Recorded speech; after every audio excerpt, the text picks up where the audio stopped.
excited to be here. I kind of want to tell you a little bit more of the, I don't want to say basics, because we don't really know anything about my syndrome. I was born with this very, very rare syndrome that only 2 other people in the world, including myself, that we know of, have. Basically, what this syndrome causes is that I cannot gain weight. Yes, it does sound as good as it is. I could eat absolutely whatever I want, whenever I want, and I won't really gain any weight. I'm going to be 25 in March, and I've never weighed over about 64 pounds my entire life. When I was in college, I hid, well, I didn't hide, everyone knew it was there, but it was a giant tub of Twinkies, donuts, chips, Skittles, and my roommate would say, I could hear you at 12:30 reaching under your bed to get food. But I'm like, you know what? It's all right. I can do these things because there are benefits to this syndrome. There are benefits to not being able to gain weight. There are benefits to being visually impaired. There are benefits to being kind of really small. A lot of people think, Lizzie, how in the world are you saying there's benefits when you can only see out of one eye? Let me tell you what the benefits are, because they're great. I wear contacts. Half off contacts. When I wear my reading glasses, half off prescription. If somebody is annoying me, being rude, stand on my right side. It's like you're not even there. I don't even know you're standing there. Right now, if I stand like this, I have no clue that there's this whole side of the room. Also, being small, I am very willing to volunteer myself to go to Weight Watchers, go to some gym and say, hi, I'm Lizzie. I will be your poster child. Put my face on whatever you need and I will say, hi, I use this program. Look how well it worked. Even though there are really amazing things that have come from this syndrome, there are also things that have been very, very difficult, as you can imagine. Growing up, I was raised 150% normally. When I was my parents' first child, and when I was born, the doctors told my mom, your daughter has no amniotic fluid around her at all. So when I was born, it was a miracle that I came out screaming. The doctors told my parents, we just want to warn you, expect your daughter to never be able to talk, walk, crawl, think, or do anything by herself. Now, as first-time parents, you could think that my parents would say, oh no, why? Why are we getting our first child to have all these unknown problems? But that's not what they did. The first thing they told the doctor was, we want to see her, and we are going to take her home and love her and raise her to the best of our abilities. And that's what they did.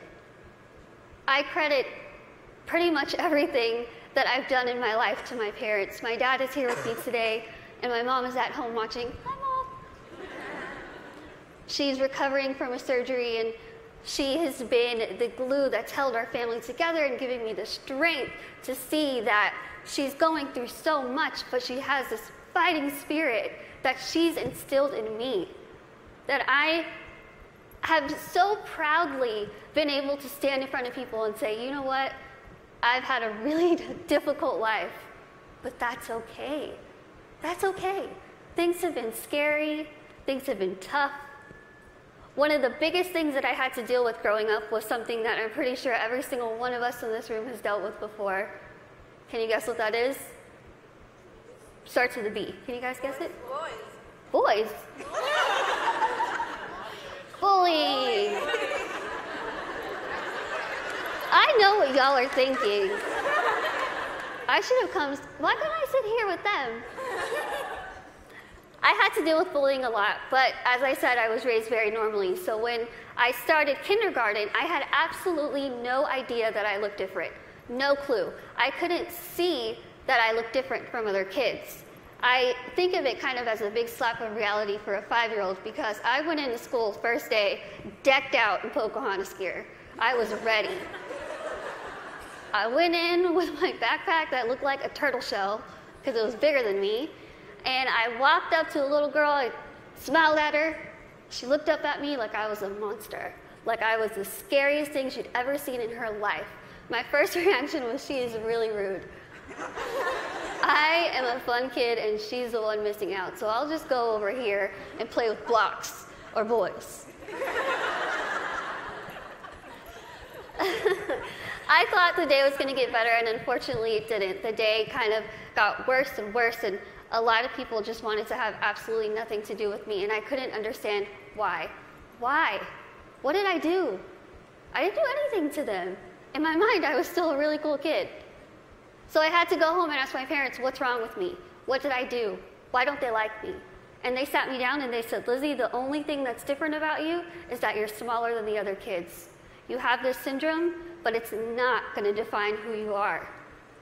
They said, go to school, pick your head up, smile, continue to be yourself, and people will see that you're just like them. And so that's what I did. I want you to think and ask yourself this in your head right now. What defines you? Who are you? Is it where you come from? Is it your background? Is it your friends? What is it? What defines who you are as a person? It's taken me a very long time to figure out what defines me. For so long, I thought what defined me was my outer appearance. I thought that my little tiny legs and my little arms and my little face was ugly. I thought it was disgusting. I hated when I would wake up in the morning and I was going to middle school and looking in the mirror, getting ready and thinking, can I just scrub this syndrome off? It would make my life so much easier if I could just scrub it off. I could look like the other kids. I wouldn't have to buy clothes that had Dora the Explorer on it. I wouldn't have to buy stuff that was bedazzled when I was trying to be like the cool kids. I would wish and pray and hope and do whatever I could to pray that I would wake up in the morning and I would be different and I wouldn't have to deal with these struggles. It's what I wanted every single day, and every single day I was disappointed. I have an amazing, amazing support system around me who never pity me, who are there to pick me up if I'm sad, who are there to laugh with me during the good times, and they taught me that even though I have this syndrome, even though things are hard, I can't let that define me. My life was put into my hands, just like your lives are put into yours. You are the person in the front seat of your car. You are the one who decides whether your car goes down a bad path or a good path. You are the one that decides what defines you. Now, let me tell you, it could be really hard to figure out what defines you. Because there are times where I would just get so annoyed and frustrated, and I don't care what defines me. When I was in high school, I found a video, unfortunately, that somebody posted of me, labeling me the world's ugliest woman. There were over 4 million views to this video, 8 seconds long, no sound, thousands of comments. People saying, Lizzie, please just do a world a favor, put a gun to your head and kill yourself. Think about that. If people told you that, strangers told you this. I cried my eyes out, of course, and I was ready to kind of fight back, and something kind of clicked in my head, and I thought, I'm just going to leave it alone. I kind of started realizing that my life is in my hands. I could either choose to make this really good, or I can choose to make this really bad. I could either be grateful and open my eyes and realize the things that I do have and make those the things that define me. I can't see out of one eye, but I can see out of the other. I might get sick a lot, but I have really nice hair. Thanks. You guys are like the best little section right here. I lose my train of thought. Okay, where was I? Hair. Okay, thank you. Okay, so I could either choose to be happy or I could choose to kind of be upset with what I have and still kind of complain about it. But then I started realizing, am I going to let the people who called me a monster define me? Am I going to let the people who said kill it with fire define me?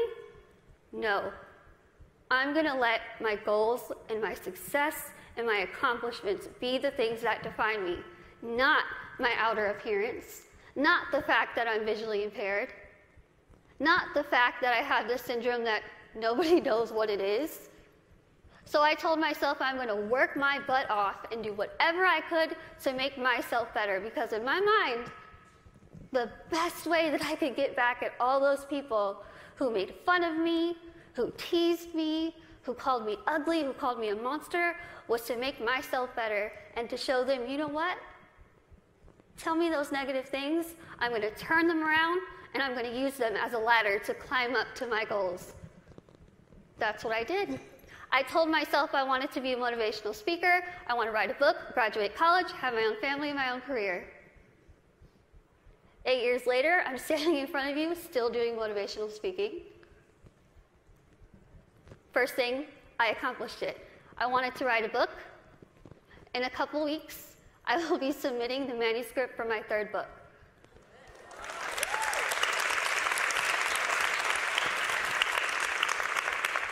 I wanted to graduate college, and I just finished college. I'm getting a degree.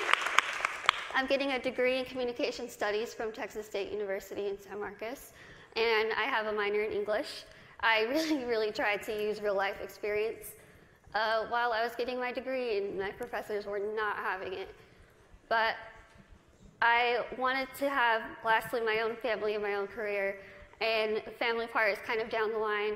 My career part, I feel like I'm really doing well with it, considering the fact that when I decided I wanted to be a motivational speaker, I went home, I sat in front of my laptop, went to Google, typed in how to be a motivational speaker. I'm not even joking. I worked my butt off. I used the people who were telling me that I couldn't do this to motivate me. I used their negativity to light my fire to keep going. Use that. Use that. Use that negativity that you have in your life to make yourself better, because I guarantee you, you will win. Now, I want to end with asking you again. I want you to leave here and ask yourself what defines you. But remember, brave starts here. Thank you.